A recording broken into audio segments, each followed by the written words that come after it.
దళిత వాడల్లో నెలకొన్న పలు తీవ్రమైన సమస్యలను పరిష్కరించాలని, సమాన హక్కులు సాధించాలని డిమాండ్ చేస్తూ దళిత శంఖారావం కార్యక్రమంలో భాగంగా నేడు అధికారులకు వినతి పత్రం అందజేశారు.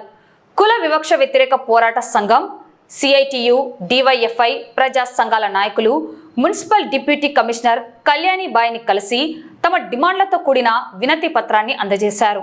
ఈ సందర్భంగా కేవీపీఎస్, సిఐటియు, డివైఎఫ్ఐ నాయకులు మాట్లాడుతూ దళిత వాడలు ఇప్పటికే ప్రాథమిక సౌకర్యాలకు దూరంగా ఉండడం విచారకరమని ఆవేదన వ్యక్తం చేశారు.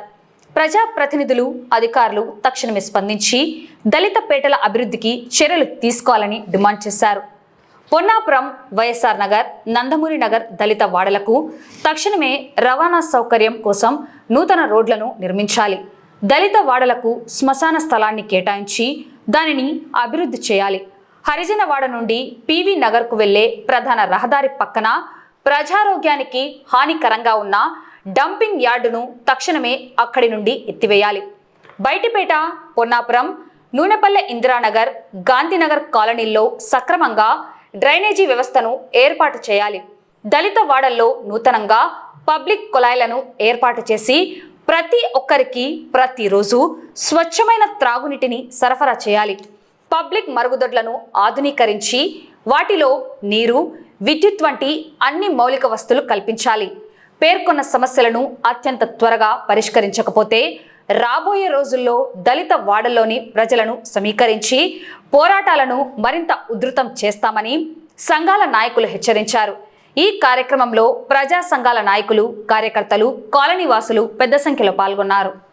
కూలీ నాలు చేసుకొని బతికే జీవనం చేసే వాళ్ళు వారిని పూర్తిగా అంటరాని వారుగా చేసి పడేసినారు మున్సిపాలిటీ వాళ్ళు. ఎంత ఘోరం అంటే అక్కడ పోయి కాలువలు తీసే పరిస్థితి లేదు. ఈగలు, దోమలు రాకుండా బ్లీచింగ్ పౌడర్ వేసే పరిస్థితి లేదు. వాళ్ళ కాలువ వాళ్ళే తీసుకుంటున్నారు, వాళ్ళ చెత్త వాళ్ళే పడేసుకుంటున్నారు. ఇంకా ఇంత దౌర్భాగ్యమైన పరిస్థితి ఎంత ఉందో ఆలోచించాలా. కమిషనర్ గారితో మాట్లాడితేనేమో మేము బ్రహ్మాండంగా చేస్తున్నామని చెప్తా ఉన్నారు. అక్కడికి పోతే, ప్రజల దగ్గరికి పోతే కాలువలు తీసే పరిస్థితి లేదని చెప్పినారు. సామూహిక మరుగుదొడ్లు, స్త్రీల మానాలను కాపాడలేని పరిస్థితి ఈరోజు మన మున్సిపాలిటీకి దాపురించింది. చూడడానికేమో 100 కోట్ల బడ్జెట్. ఆ 100 కోట్ల బడ్జెట్ మన యాడికి పోతుందో చెప్పాలా. వీళ్ళు ఏ దళిత వాడలు కేటాయిస్తున్నారో, ఎంత కేటాయిస్తున్నారో మన మున్సిపల్ కమిషనర్ గారు చెప్పాలా. రీతిగా దళితుల యొక్క సమస్యల పైన మరి ప్రజా సంఘాలుగా, ఆయా కమ్యూనిటీ మరి సంస్థలుగా మేమందరం కూడా కలిసి మా విన్నపాలను, మేము ఎదుర్కొంటున్న సమస్యలను మరి పై అధికారుల దృష్టికి తెలియచేయడానికి రావడం జరిగింది. మరి దళిత, క్రైస్తవులు, మైనార్టీలు ఇంతవరకు సరి అయిన శ్మశాన వాటిక లేదు. నంద్యాల జిల్లా అయింది, అయినప్పటికీ కూడాను ఒక వ్యక్తి చనిపోతే గౌరవప్రదంగా భూస్థాపన చేసుకోవడానికి, తీసుకొని వెళ్ళడానికి సరైనటువంటి రోడ్డు లేదు, ఎలక్ట్రిసిటీ లేదు, రోడ్డు కనెక్టివిటీ లేదు, వాటర్ ఫెసిలిటీ లేదు, ఇవేమీ లేదు.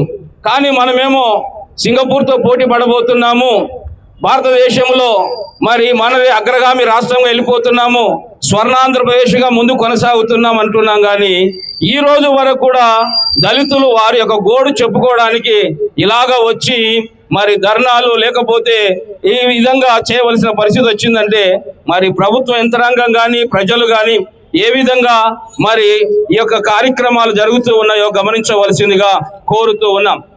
ఈరోజు వచ్చిన విన్నపాలన్నీ విన్నానండి. ఎంసీ గారితో మాట్లాడి ఏం చేయగలిగితే, ఎంత తొందరగా చేయగలిగితే మా సైడ్ నుంచి అంత తొందరగా చేసే ప్రయత్నం చేస్తాం.